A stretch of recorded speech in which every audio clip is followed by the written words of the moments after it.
The weight of decades presses against my chest, heavier than any physical burden I've ever carried.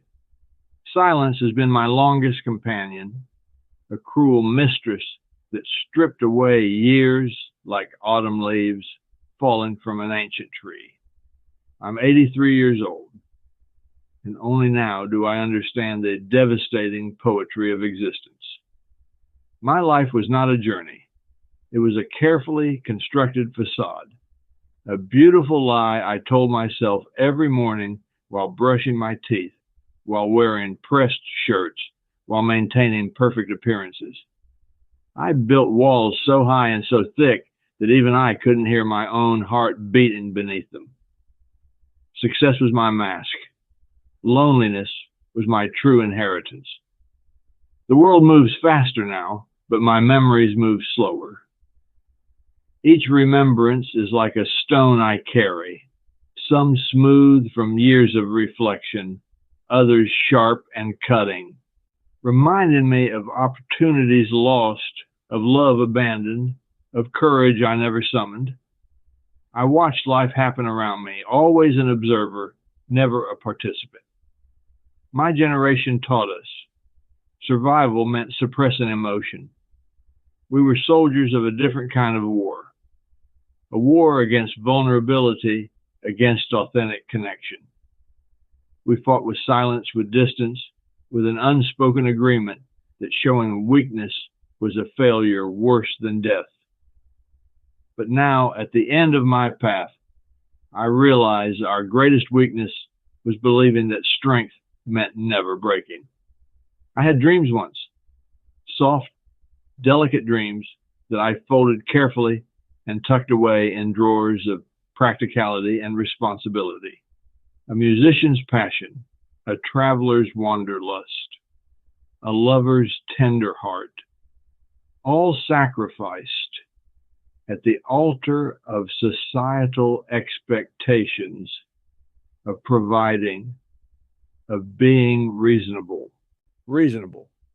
What a cruel word that is. A word that has murdered more human potential than any war.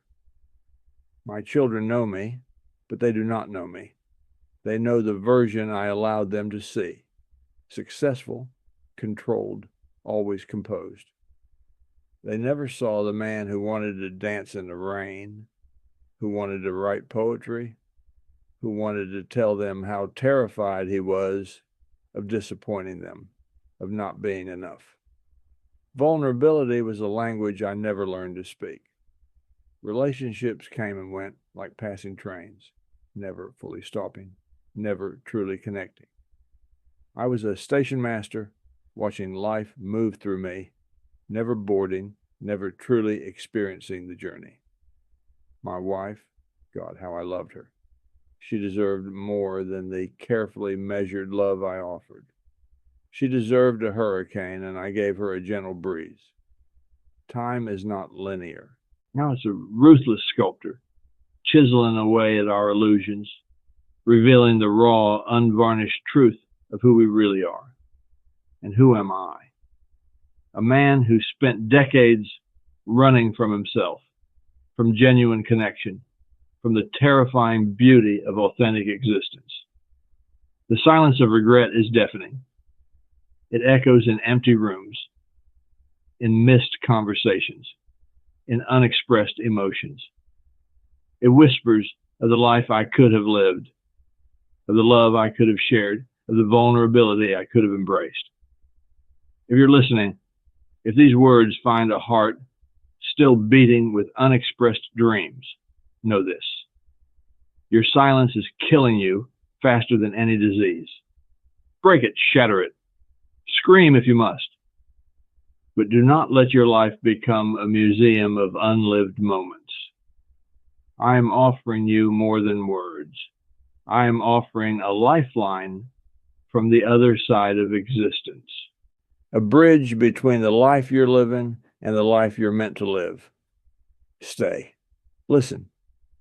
Because time is the most unforgiving teacher, and its lessons are written in the language of regret. Subscribe. Not because I'm asking you to, but because somewhere inside you, there's a voice waiting to be heard, a story waiting to be told, a life waiting to be lived. The world changed, and I remained unchanged. Technology exploded around me like silent fireworks, and I watched, always watching, never truly participating. Computers, smartphones, internet, words that sounded like foreign languages in my mouth. But beneath the technological noise, human pain remained the same, constant, unchanging. In my youth, connection meant looking into someone's eyes, touching their hand, hearing the tremor in their voice. Now people connect through screens, through digital whispers that evaporate faster than morning dew. They accumulate friends like collecting stamps, but intimacy? Intimacy has become a rare artifact, something displayed in museums of human emotion. My generation built empires. We worked, we sacrificed. We believed progress meant accumulation of wealth, of titles, of material things. But wealth is not measured in bank accounts. Wealth is measured in moments of genuine human connection, in the stories we share, in the vulnerabilities we expose. I remember my father, a man of few words, calloused hands, eyes that spoke volumes of unspoken pain. He taught me survival was about endurance. Keep moving. Never stop. Never show weakness. But endurance without purpose is just suffering. I learned this too late. Work consumed me. Promotions became my religion. I climbed corporate ladders, thinking each step brought me closer to meaning. But ladders only show you how high you've climbed. They never show you the depth of your soul. I reached the top and found nothing but a vast, empty landscape of missed opportunities. Relationships became transactions. Love, a carefully managed investment. I calculated risks, protected my heart with the precision of a financial analyst. But the heart does not understand spreadsheets. The heart understands only authenticity, only raw, unfiltered emotion. My children grew up watching a ghost. A man present, but never truly there. I provided, I protected. But love is not about providing. Love is about being present, about seeing the person in front of you, not the idea you have of them. Regret is a heavy companion. It sits beside me now, way more than all my achievements combined. Each unspoken word, each moment of emotional distance, each time I chose safety over vulnerability, they accumulate like dust in an abandoned room. But here's the truth. It is never too late. Never too late to break silence. Never too late to reconnect. Never too late to become human again. Death hovers closer now, not as an enemy, but as a patient teacher. Each breath feels like a negotiation, each a privileged conversation with existence. I understand now what I could not comprehend in my youth. Mortality is not punishment, it is revelation. My body betrays me daily. Joints that once carried me through boardrooms and business trips now struggle to support my weight. But my spirit has never been stronger. Weakness of the flesh has revealed the extraordinary resilience of human consciousness. Memories are not linear. They arrive like unexpected visitors, some gentle, some brutal. I remember Maria, my first true love, whom I abandoned for a career that now seems meaningless. Her eyes, full of dreams I was too afraid to share. Her touch, which I replaced with ambition. The softness of her hands against the hardness of my resolve. I discovered that pain is not something to avoid, but to understand. Each wound carries a lesson. Each scar tells a story. My generation ran from emotions. believing them a sign of weakness. But emotions are the most sophisticated language of human experience. They are not barriers, they are bridges. Loneliness is not about being alone. Loneliness is about being disconnected from your authentic self. I spent decades constructing a persona, a mask so perfect that even I believed it was real. Success, status, achievements, these were my armor. But armor prevents both wounds and healing. My children grew up knowing a version of me that was not real. A carefully curated performance of fatherhood. I provided material comfort, but emotional poverty. They learned from my silence more than from my words. They learned to hide, to protect, to survive, but not to live. Forgiveness is not about the other person. Forgiveness is about liberating yourself from the prison of resentment. I forgive myself now for the dreams I abandoned, for the love I withheld, for the vulnerability I feared. If you're listening, understand this.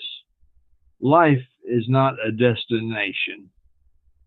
Life is a continuous process of becoming, of unlearning, of breaking the shells we construct to protect ourselves. Stay close, because sometimes wisdom whispers, and you need to be quiet enough to hear it. Subscribe if you're ready to shed the masks, if you're tired of performing, if you want to truly live before time runs out. The final chapter arrives not with drama, but with a quiet understanding. Mortality is not an ending, but a profound transition. Every breath now feels like a sacred dialogue between what was and what could have been.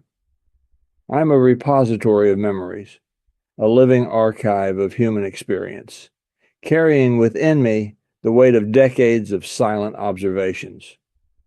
My body has become a landscape of scars and stories, each wrinkle a testament to battles fought not with weapons, but with resilience.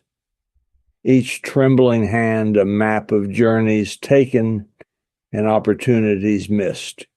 I have learned that true strength is not about standing rigid, but about bending without breaking, about vulnerability being the most courageous stance a human can take. The world outside my window continues its relentless dance. Technologies evolve, generations transform, but the core of human experience remains unchanged. We are still searching, still longing, still trying to understand the profound mystery of existence. I have watched civilizations change, witnessed revolutions both external and internal, and what remains constant is our fundamental need for connection. Regret is not a prison. Regret is a teacher. Each moment I did not speak, each emotion I suppressed, each dream I abandoned, they are not failures, but lessons waiting to be understood. My generation was taught that emotions were weakness. That vulnerability was a fatal flaw. We were wrong. So profoundly, devastatingly wrong. I think about love. Not the romanticized version sold in movies, but love in its raw, unfiltered essence. Love is not about possession. Love is about seeing another human being fully, without judgment, without expectation. My wife, she deserved a love that was hurricane and whisper, thunder and silence. Instead, I gave her a carefully measured affection, controlled, contained. My children grew up knowing a version of me that was not real, a performance of fatherhood. I provided materially, but was emotionally absent. They learned more from my silences than from my words. They learned to survive. But survival is not living. Living is about breaking through the walls we construct, about being radically, uncomfortably authentic. Spirituality is not about grand gestures or religious rituals. Spirituality is about awareness, about understanding that we are not separate from the world, but intimately connected to every breath, every moment, every living being. I spent decades believing I was an individual, isolated entity. Now I understand we are all interconnected, all part of a larger, more mysterious tapestry. Pain is not something to be avoided. Pain is a messenger. It arrives with lessons, with insights, with opportunities for transformation. Each wound carries wisdom. Each scar tells a story of survival, of resilience, of the extraordinary capacity of human beings to heal, to grow, to reinvent themselves. Time is not linear. It is a complex, multi-dimensional experience. Memories do not follow a straight path. They arrive like unexpected guests. Some gentle, some brutal. Some bringing joy, some bringing profound sorrow. But each memory is a thread in the intricate fabric of human experience. I no longer fear death. Death is not an end, but a transition. A doorway to understanding more profound than our limited human consciousness can comprehend. What frightens me is the possibility of a life unlived, of potential unexplored, of emotions unexpressed. To the young ones listening, understand this. Your life is not a problem to be solved, but a reality to be experienced. Stop performing. Stop trying to fit into predetermined categories. Your authenticity is your most powerful weapon. Your vulnerability is your greatest strength. Break the silence. Speak your truth. Love without calculation. Live without fear. Because time is not a renewable resource. Because each moment is a miracle. Because you are not here to meet someone else's expectations, but to express the unique symphony of your existence. Subscribe. Not because I'm asking you to, but because somewhere inside you, there's a voice waiting to be heard. A story waiting to be told. A life waiting to be lived fully, completely, without reservation. The clock is ticking, not as a threat, but as an invitation. What will you do with your time?